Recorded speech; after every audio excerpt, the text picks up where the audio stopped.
என்னடி இன்னும் லைட்டை மத்தாமல் இருக்காங்க? விடு, மாப்பிள்ளைக்கு இருட்டுனா பயம் போல. Hi hello friends, welcome to Cinikural channel. இன்னைக்கு ராத்திரி.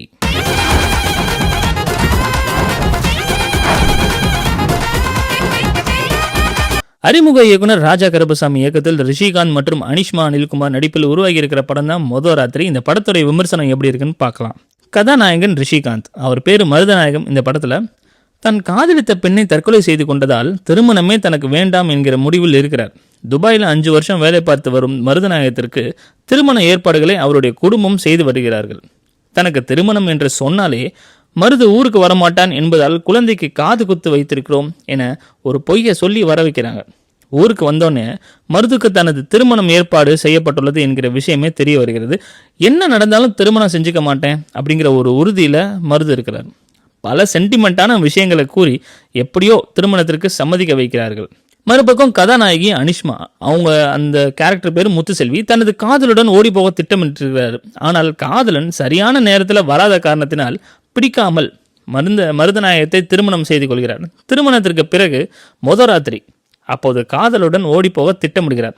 இது மருதுவுக்கு தெரிய வர தான் நினைத்த பெண்ணோடு தான் வாழ முடியாமல் போயிடுச்சே, இவங்களாவது இவங்களுக்கு பிடிச்சவங்களோட வாழட்டுமே அப்படிங்கிறதுனால இவர் அவங்களுக்கு ஹெல்ப் பண்ணுறாரு. இந்த சமயத்தில் முத்துசெல்வியின் காதலன் திடீரென அவளை விட்டு ஓடுகிறார். காதலனை நம்பி நடுத்தரில் வந்து நின்றுட்டோமே அப்படிங்கிற மாதிரி முத்துசெல்வி ஃபீல் பண்ணுறாங்க. அவளுக்கு உதவ வந்த கண்ணை காட்டி காட்டில் விட்டது போல நிற்கிறார் மருது. அதன் பின்னாடி என்ன நடந்தது என்பதே இந்த படத்தோடைய மீத கதைங்க. அறிமுக இயக்குனர் ராஜா கருப்பசாமி, அவர் தேர்ந்தெடுத்த கதைக்களம் வித்தியாசமாக இருந்தது. அதற்கெனவே சில இடங்களில் நாம் கேள்விப்பட்ட விஷயங்களாக இருந்தாலும் அதை வைத்து அழகாக திரைக்கதை வடிவமைத்திருக்கிறாருங்க. அங்கங்கே சில லாக் இருந்தால் கூட திரைக்கதையில் நாமும் சேர்ந்து பயணிப்பது போல ஒரு கொண்டு சென்ற விதம் சிறப்பாக இருந்துச்சுன்னு சொல்லலாம். படத்துடைய மிகப்பெரிய பலமே கதாபாத்திரங்கள் தான், அதை வடிவமைச்சிருக்கிற விதம் தான். திருமணத்தில் சண்டை இழுக்கும் சித்தப்பா, திருமணத்தை பிரச்சனை இல்லாமல் நடத்தி முடிவெடுக்கும் என தவிக்கும் இரு வீட்டார்கள், திருமணத்திற்கான வேலைகளை தலையில் தூக்கி போட்டு செய்யும் மாமா, சாமியாராக வரும் சேத்தன், பிடிக்காமல் திருமணம் செய்து கொள்ளும் ஹீரோ ஹீரோயின், அதனால் அவர்கள் சந்திக்கும் விளைவுகள் என கதாபாத்திரங்களை சுவாரஸ்யமான வகையில் வடிவமைச்சிருக்காரு இயக்குனர். படத்துடைய மிகப்பெரிய கலாட்டா நடந்தாலும் அதனுடன் சேர்ந்து நகைச்சுவை காட்சிகளும் ரசிக்கிறபடி வச்சிருக்காரு இயக்குனர். ராத்திரியின் போது ஓடி போக நினைக்கும் முத்துசெல்வி, அவளுக்கு உதவ வரும் மருது, காதலன் விட்டு போனதுக்கு அப்புறம் கூட துணையாக இருக்கும் காட்சிகள், அவர்களுக்கு வழிகாட்டியாக அமைந்த சேத்தன் மற்றும் அவர் பேசிய வசனங்கள், சாமி வைத்து சில விஷயங்கள்லாம் செஞ்சுருக்காங்க. மருது தனது காதலி குறித்து எமோஷனலாக பேசிய காட்சி, தீண்டாமை குறித்து காட்டப்பட்ட காட்சி, வீட்டிற்குள் பெண்களுக்கு இடையே நடக்கும் வாக்குவாதம் மற்றும் சண்டை, குடித்துவிட்டு அடிக்க போகும் ஆண்கள் என படத்தில் பல சிறப்பான காட்சிகளை பக்காவாக திரைக்கதையோடு எழுதியிருக்காரு இயக்குனர் ராஜா கருப்பசாமி. இதெல்லாம் விட மிக சுவாரஸ்யமாக இருந்தது காதலியுடன் ஊரை விட்டு ஓட வேண்டும் என்பதற்காக நிதிஷ் கதாபாத்திரம் செய்த கலாட்டாக்கள். இயக்குனர்களாக மட்டுமின்றி நிதிஷ் என்கிற ரோலிலும் நடித்து கைத்தட்டல்களை வாங்கியிருக்கிறாருங்க டைரக்டர் ராஜா கருப்பசாமி. இதுவரைக்கும் துணை கதாபாத்திரங்களில் நடித்து வந்த ரிஷிகாந்த் இப்படத்தில் ஹீரோவாக நம் கவனத்தை ஈர்த்திருக்கிறாருன்னு சொல்லலாம். யூத் படத்தில் அழகாக நடித்த அனிஷ்மாவா இது அப்படிங்கிற மாதிரி இல்லாமல் உங்க நடிப்பும் நல்லாவே பயன்படுத்தியிருக்காங்க. இவங்களை பக்குவப்படுத்தியிருக்காங்க. தனக்கு கொடுக்கப்பட்ட கதாபாத்திரத்தையும் சிறப்பாக புரிந்து தேவையான நடிப்பை வெளிப்படுத்தியிருக்காங்கன்னு சொல்லலாம்.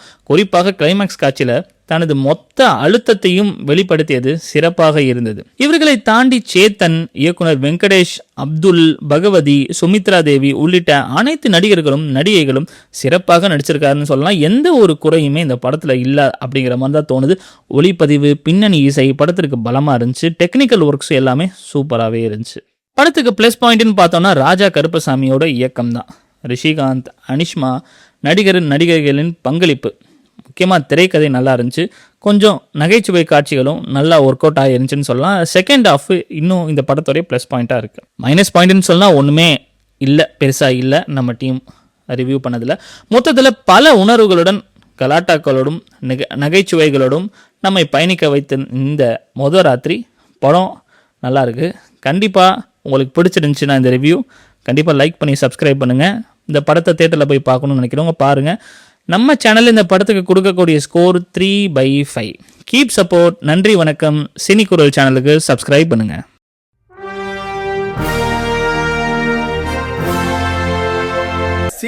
ரசிகர்களே,